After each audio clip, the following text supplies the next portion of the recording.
उमेश कुमार जी, बरेली से। राधे राधे।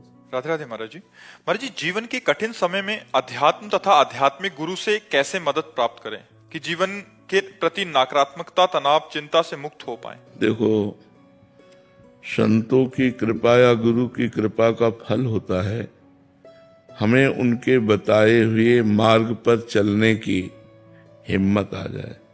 क्योंकि अध्यात्म में मन और इंद्रियों को मार करके चला जाता है। मन कह रहा है ये देखना है, ये सुनना है, ये खाना है, ये पीना है, ऐसा। तो धर्म पूर्वक जो खान पान है उसको करो और नाम जप करो। अगर नाम जप करोगे तो आप में आध्यात्मिक पावर जागृत होगा और उसी पावर से हम काम, क्रोध, लोभ, मोह, मद, मत्सर जो हमारी विपत्ति का कारण है, विपत्ति का कारण पाप है और पाप का मूल वासना है। तो ये वासना के क्षेत्र हैं, काम, क्रोध, लोभ, मोह। कहीं क्रोध से पाप हो गया, कहीं काम से हो गया, कहीं मोह से हो गया, कहीं लोभ से हो गया, कहीं ईर्ष्या से, कहीं द्वेष से, ऐसे पाप हो जाते हैं। तो हमें चाहिए कि निरंतर नाम जपने का अभ्यास करें। नाम जप में बहुत पावर है। भारी से भारी विपत्ति को भी आप हंसकर सह सकते हैं। ये हम खुद अनुभव की बात आपको कहते हैं। संतों के पास जाया जाता है अनुभव की बात सुनने के लिए कि उन्होंने अध्यात्म में जो प्राप्त किया है उसे हम सुने और विश्वास पूर्वक हम मान करके वैसे ही चलें।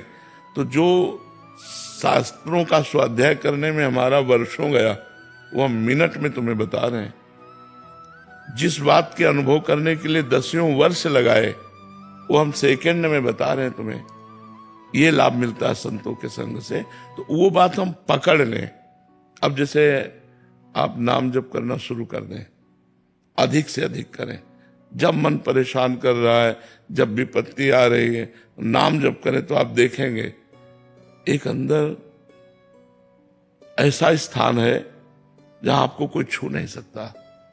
तो जब तक मन आनंद में नहीं रहेगा तो शरीर के कष्ट में लग जाएगा, वो विपत्ति में लग जाएगा, वो दुख में लग जाएगा जो हम झेल नहीं पाएंगे। और जब हम नाम जप करते होते हैं तो हमें एक भरोसा होता है कल हमारा अच्छा होगा, क्योंकि हम अच्छे आचरण कर रहे हैं। अब हम बुरे आचरण नहीं कर रहे हैं जिससे कल हमारा गंदा नहीं होगा, कल हमारा अच्छा होगा। पर आज से ही कल का निर्माण होगा। अगर आज हमारा गंदा हो गया तो कल हमारा गंदा हो जाएगा। वर्तमान ही भविष्य का निर्माण करता है। हमें वर्तमान के समय को अच्छे आचरण में और भगवान नाम जप में व्यतीत करना है और चिंता नहीं करनी।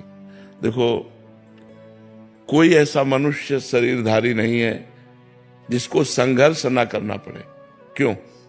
आप बताओ, कोई ऐसा है जिसको संघर्ष जीवन में ना करना पड़ा हो, जिसको विपत्ति या दुख या छल कपट या धोखा ये सब ना देखने पड़े हो? ये संसार का स्वरूप है। हमको बहुत मजबूत होके चलना होगा, नहीं हमारा जीवन व्यर्थ हो जाएगा। आपने अच्छा मकान बना लिया, आपने अरबों रुपए जमा कर लिए, लेकिन आपने भजन नहीं किया, तो जब शरीर छूटेगा तो आपके साथ क्या जाएगा? किया हुआ पाप कर्म, किया हुआ पुण्य कर्म, भजन तो किया नहीं, तो फिर यही आवागमन चक्र, यही सुख दुख का चक्र। इसलिए संत और गुरु के पास जाया जाता है अमोघ वस्तु प्राप्त करने के लिए। अमोघ माने जिसका नाश न हो, जो व्यर्थ न हो। वो है भगवान का नाम, वो है भगवान का मार्ग, वो है भगवान की लीला कथा, भगवान से प्रेम। ये हमें जीवन को प्रकाश में बनाने के लिए अत्यंत आवश्यक है और इसके लिए कुछ छोड़ना नहीं है। मतलब जैसे लोगों के दिमाग में रहता है कि हम घर द्वार छोड़ दें, हम इस बात से आपको बिल्कुल, हम खुद छोड़े हुए हैं, बचपन से छोड़े हुए हैं, तो अनुभव की बात कह रहे हैं। हमको उद्देश्य बदलना है, सिर्फ उद्देश्य। हमको स्थान नहीं बदलना, भेष नहीं बदलना, क्रियाएं नहीं बदलनी। गृहस्थी में अगर हम किसान हैं तो किसानी ही करनी है, व्यापारी हैं तो व्यापारी करना है। हमको उद्देश्य बदल देना है। अगर उद्देश्य धन रहा, मान प्रतिष्ठा रही, तो भेष बदल देने पर भी काम नहीं बनेगा, देश बदल देने पर भी काम नहीं बनेगा। देश और भेष बदलने से भगवान की प्राप्ति नहीं होती, उद्देश्य बदलने से भगवान की प्राप्ति होती है। तो हम नाम जप करें और जो कर्म करें वो अच्छा कर्म करें। ये तुम्हें पता है बुरा कर्म क्या है, बुरा कर्म त्याग कर दें और अच्छा कर्म करें तो इसी जन्म में हमें आनंद की प्राप्ति हो जाएगी, जिसे आनंद कहते हैं। रुपए में आनंद नहीं है, मकान में आनंद नहीं है, एसी रूम में बैठा हुआ है, निगेटिव चिंतन जल रहा है,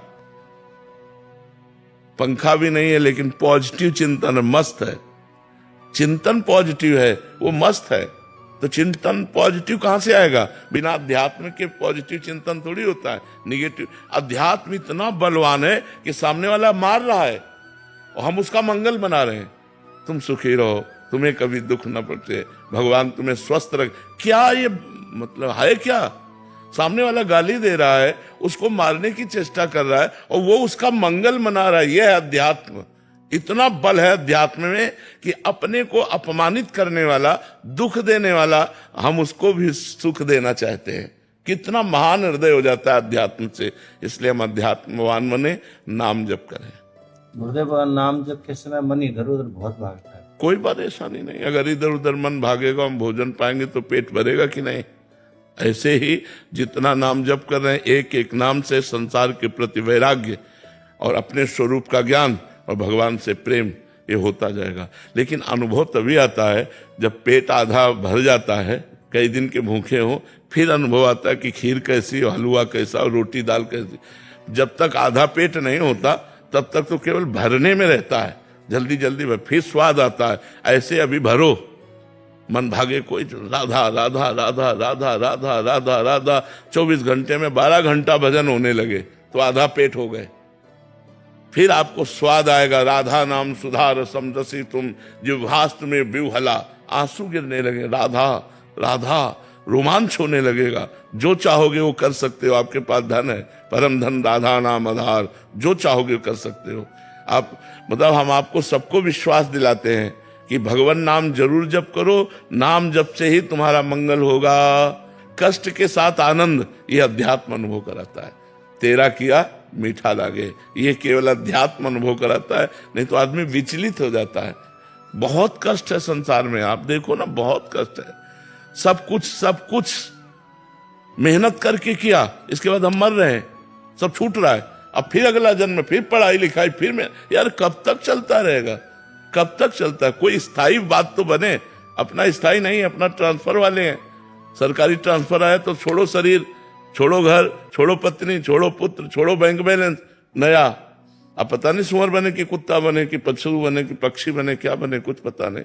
इसलिए नाम जप करो, भगवत कथा सुनो, संत संग करो, अच्छे आचरण करो, जिससे तुम्हारा मंगल हो जाएगा। संत कंवर जी। वल्लभ श्री हरिवंश गुरुदेव भगवान। महाराज जी, आप पूछ रहे हैं कि यदि कोई मनुष्य किसी महापुरुष को मन से अपना गुरु मान ले तो उसकी भी वही गति होगी जिन्होंने प्रकट शरणागति लिया है? हाँ, मन से गुरु मानने का मतलब होता है उनकी आज्ञा का पालन करना। अब जैसे कोई किसी संत को गुरु मान ले, वो संत कहते हैं राम राम जपो, राधा राधा जपो, तो राम राम राधा राधा निरंतर जपो। कहते हैं ऐसे आचरण ना करो, ऐसे आचरण करो, तो जो आचरण कहते हैं वो आचरण करो, जो आचरणों का त्याग कहते हैं उनका त्याग करो। यही गुरु बनाने का मतलब होता है। तो उनकी बात मान लेना ही गुरु बनाना है, संतों की बात मान लेना ही गुरु बनाना है। और अगर बात मान लिए तो निरंतर भजन होगा, निरंतर भजन होगा तो काम बन जाएगा। बात है भजन होने से। अगर भजन ना करो और गुरु मंत्र ले लो, कंठी बंधवा लो, तो उससे भगवान की प्राप्ति थोड़ी हो जाएगी। भगवान की प्राप्ति तो भजन करने से होगी। भजन करो, खूब भजन करो। अच्छा, हम मान लो राधा राधा जप रहे, हमने गुरु मंत्र नहीं लिया, लेकिन किसी संत के मुख से तो सुना हमने कि राधा राधा जपो, तो वो गुरु हो गए और राधा नाम गुरु मंत्र हो गया, उसी से हमारा काम हो जाएगा। हम गंदे आचरणों का त्याग करें, अच्छे आचरण करें, नाम जप करें, यही संत समागम का लाभ है। और इसी लाभ से भगवत प्राप्ति की तरफ हम आगे बढ़ते हैं। राधा रानी का कृपा पात्र होना कठिन है क्या? क्यों? क्योंकि ऐसा लगता है कि वो हमसे बहुत ज्यादा दूर चली गई। नहीं, ऐसे तो भगवान वही राधा रानी वही भगवान है, तो भगवान कहाँ नजदीक दिखाई दे रहे हैं?